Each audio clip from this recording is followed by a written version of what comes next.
घोड़े हैं घोड़े।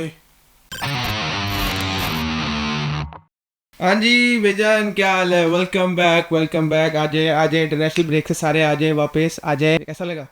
ए है मजा?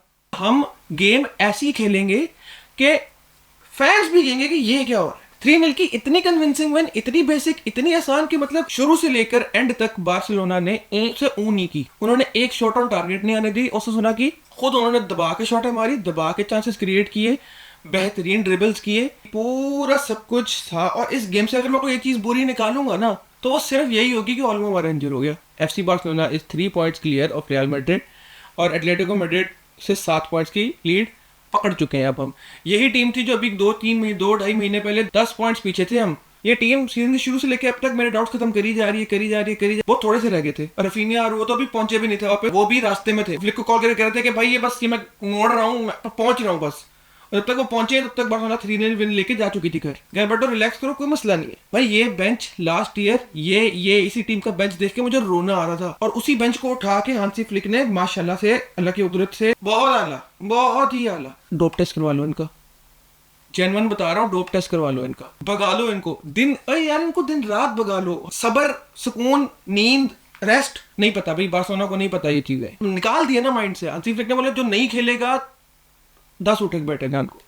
उम्र ही ऐसी है। कुंडे फ्रांस की तरफ से खेल के आ रहा है परसों, आज फिर 90 मिनट खेल गया। उस बंदे को तो रेस्ट है ही नहीं। 90 मैच उसने खेल दिए। वो कह रहा है कि मुझे खिलाओ, मुझे इंजेक्शन मारी जाओ और मुझे खिलाई जाओ। वो 17 साल के लमीन जमाल, खौफ आता है यार, खौफ आता है। लेकिन क्या करे, वो कर रहा है, और हर दफा वो कर रहा है, और उतना ही अच्छा कर रहा है। लेवेंडोव्स्की बेहतरीन। फरान टोरेस ने भी आज अपने सुपर सब वाले सारे बातों को उसने बोला है ये दूंगा कि बचन मैं स्टार्ट अच्छा नहीं करता, आज देखो मैं क्या करता हूँ। ठीक है यार, नहीं है रफीनिया, कोई मसला नहीं है। अब मैं भी हूँ, जिस दिन से बार्सिलोना आया उस दिन से गालियां दे रहा हूँ। बदलता जा रहा है यार, मुझे बड़ा अच्छा लगता है यार। प्लेयर्स जब मेरी राय बदलने की कोशिश करते हैं ना, मुझे अच्छा लगता है। I like it very much. Lamin Jamal भाई, मानो ना मानो, सेकंड कमिंग है, ठीक है ना, कुछ है भाई। उस बंदे ने गोल असिस्ट नहीं किया, लेकिन मेरे लिए वो टीम मैच का एमवीपी था। और कई पाड़ दो यार, स्कूल कहता है नहीं जाता, जो बात है ये वाले जोक्स मैंने मारने ही नहीं है। उसने समझ लिया फुटबॉल, उसने 17 साल की उम्र में फुटबॉल समझ लिया है। 21 साल का था मैं जब ट्रेवल जीता था, 21 साल का था पीके जब ट्रेवल जीता था। मतलब ये इनकी उम्रें थी तब इनको यंग प्लेयर्स काउंट करते थे। अब यंग प्लेयर्स क्या है, 17 साल का वो पाउ कुबारसी, वो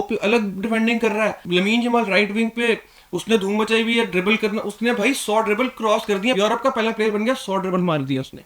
मतलब अभी वो 17 साल का है, अभी उसने 100 ड्रिबल मार दी है। अभी ये इंप्रूव करेगा कि 200 ड्रिबल मारेगा। क्या क्या इसका प्लान है, क्या इसकी गेम क्या है? मिडफील्ड की बात करते जाए तो मैड्रिड तो हमारा लाल है ही, लेकिन जैसे कि आज फ्रैंकी डी योंग ने खेला और ये वापस आया इंजरी से, और उसने आके बोला है कि अगर मुझे बेचना है तो 70-80 मिलियन का तो मैं जाऊंगा, कम से कम 130 मिलियन का तो जाऊंगा। ऐसी परफॉर्मेंसेस देके जाऊंगा कि तुम लोग भी याद रखोगे कि प्लेयर आया था डी योंग नाम का, और वो लूक नहीं था। और बॉल्डे तो is in the form of his life भाई, उसका तो कोई सीन ही नहीं है। उस रन देखी थी उसकी, वो बीच में से तो भागा है। Alfonso Davis 2.0 in the making, 10 times better with मक्खन एंड मलाई। सब इंप्रूव हो गए। अब कोई भी सबसे उठ के आ रहा है। गावी भी वापस आहिस्ता आहिस्ता। मैड्रिड फैंस बोल रहे, no offence Madrid, I love Madrid a lot. मैं बार्सिलोना फैन हूं, लेकिन रिस्पेक्ट टू रिस्पेक्ट। दूसरी साइड पे अपना वो फ्रेश न्यू सुटेरी है, उसको सिगरेट पिला दो, चेस पिला दो, जोड़े पिला दो, कोई सीन नहीं है भाई। और वो भी ड्रिबल कर रहा है अब तो। सुटेरी वो रिटायर हो गया था। टेक, शेज़नी, जानी, जिगर, लव, ब्रदर, सुटेरी रिटायरमेंट से आके फॉर्म वापस गेन करके वो कह रहा है भाई लमीन जमाल को देख के वो भी इंस्पायर हो गया कि भाई ये कर सकता है तो मैं क्यों नहीं कर सकता। मालिक अब इतना खर्चा हो गया तो एक चिप्स ले लेते हैं। गोल के सामने ड्रिबल करके पास निकाले यार। जब आपकी टीम ऐसी हरकतें करने लगे ना, तो यार तो फिर बंदा क्या कहे ना। उम्मीदें ना जगाए दिल में भाई, उठ रही हैं दिल में उम्मीदें। क्या करूं, जाग रही हैं बस। अब जागनी, अब जागने दो बस। अब रुकनी नहीं चाहिए। अब ये पूरी ओके दम लिंच। दूसरी साइड पे बात करें तो ला लीगा और प्रीमियर लीग की बात हम इकट्ठी कर लेते हैं। ट्रेंड की न्यूज आ रही है, फैब्रिजियो की मैं न्यूज सुन रहा था, ट्रेंड की तरफ से आ रही है कि जनाब साहब जी लिवरपूल छोड़ रहे हैं और मैड्रिड जा रहे हैं। Just ticket from Liverpool fulfilling his dreams, ऐसा करके कुछ था ना। लिवरपूल फैंस के पर्सपेक्टिव से देखो तो वो कह रहे हैं, उनको लग रहा है ज्यादती हो गई उनके साथ। ट्रेंड के पर्सपेक्टिव से देखो तो समझ आती है थोड़ी थोड़ी बात कि भाई वो बंदा अपने प्राइम में एंटर हो चुका है। वो अपने प्राइम में एंटर 2 साल पहले ही हो चुका था, अब उसका प्राइम चल रहा है। अगर वो मैड्रिड ना जाता तो भी एक बहुत अच्छा डिसीजन था कि उसने डिसाइड किया कि वो जेरार्ड की तरह एक लेजेंड बनना चाहता है। और अगर वो चला गया तो भी इसमें कोई मसला नहीं है ब्रो। जब मैड्रिड आपके दरवाजे पे आके खड़ी होती है तो आपको मैड्रिड जाना पड़ता है। मैड्रिड एक ऐसा क्लब है जिसको ना करना बड़ा मुश्किल काम होता है। खैर वैन डाइक और साला को तो लिवरपूल ने कॉन्ट्रैक्ट ऑफर नहीं किए थे, लेकिन सुनने में बात आई थी कि ट्रेंट को कॉन्ट्रैक्ट ऑफर हुआ था बेहतर सैलरी के साथ, लेकिन उसको मेरे नहीं ख्याल सैलरी का इतना खास मैड्रिड है, मैड्रिड के खिलाफ होता हम कर नहीं सकते। जब मैड्रिड आपके दरवाजे पर खटखटाती है और बोलती है हमें आप चाहिए हो, तो इट्स एक बहुत मुश्किल है ये डिसीजन लेना कि नहीं मैं नहीं जा रहा, मैं इधर ही हूँ। है लेकिन काफी लोगों का दिल दुख रहा है, लिवरपूल फैंस का, उनको लग रहा है कि बिट्रेयल हो गया, दिल तोड़ दिया, चकनाचूर कर दिया नहीं कर दिया, अब क्या करे, इंसान ने इवेंचुअली तो ग्रो करना ही होता है ना अपनी जिंदगी में। उसने वही डिसीजन लिया, उसने ग्रो करने का चाहा, उसने बोला कि भाई मूव ऑन करने का टाइम आ गया, 26 साल का वो हो गया, और बहुत चीजें एक्सप्लोर करे, डिफरेंट कंट्री में जाके खेले, डिफरेंट फुटबॉल एक्सपीरियंस करे, फील ले वाइट शर्ट की के हाँ जी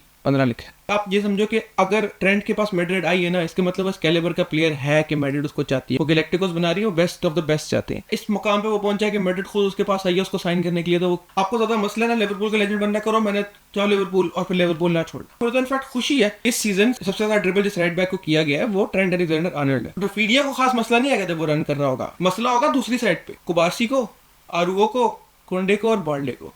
जब वहां से चीरते हुए पास आएंगे ना मिडफील्ड की तरफ, जब वहां से तब पता चलेगा कि ट्रेंट आ गया है। मेरे ख्याल से एक बुरी साइनिंग नहीं है। मैड्रिड को एक मिडफील्डर की वजह से तो जरूरत है जो कंट्रोल रखे, पोजीशन रखे, इस तरह का मिडफील्डर जो ड्रिबल कर सके, पेड्री टाइप, लेकिन वो नहीं जाने जा रहे उस तरफ। क्रूज की भी कमी थी, क्रूज के जाने के बाद उन्होंने बेसिकली सोचा कि यार एक ही तीर से दो शिकार कर दिया जाए, कारवाल बुढ़ा हो गया, लूकस वास्केस भी बुढ़ा हो गया, दोनों से ही काम नहीं हो रहा, तो क्यों ना एक ऐसा राइट बैक लेके आया जाए जो कि क्रूज का भी काम कर दे और राइट बैक भी हो। तो वो तो खैर अगले सीजन देखेंगे जो होगा। मेरे ख्याल से 3 चीजें हुई हैं। लिवरपूल के साथ हो गया प्रैंक, उनका स्टीवी जी जा रहा है 2.0। मैड्रिड ने की है बहुत अच्छी इन्वेस्टमेंट, ट्रेंट के लिए मैं बहुत खुश हूँ यार। मैड्रिड जैसी टीम में जाना is in itself a big achievement. अपने आप को इस कैलिबर पे लेके आना कि मैड्रिड खुद आपके पास है और आपको साइन करे, आपको इतनी अच्छी सैलरी दे, क्योंकि आप इस कैलिबर के प्लेयर हो कि वो आपको इतना पैसा देना चाहते हैं। तो good for both and bad for Liverpool, that's my opinion. तो खैर इस चीज को खत्म करते हैं, ट्रेबल आ रहा है।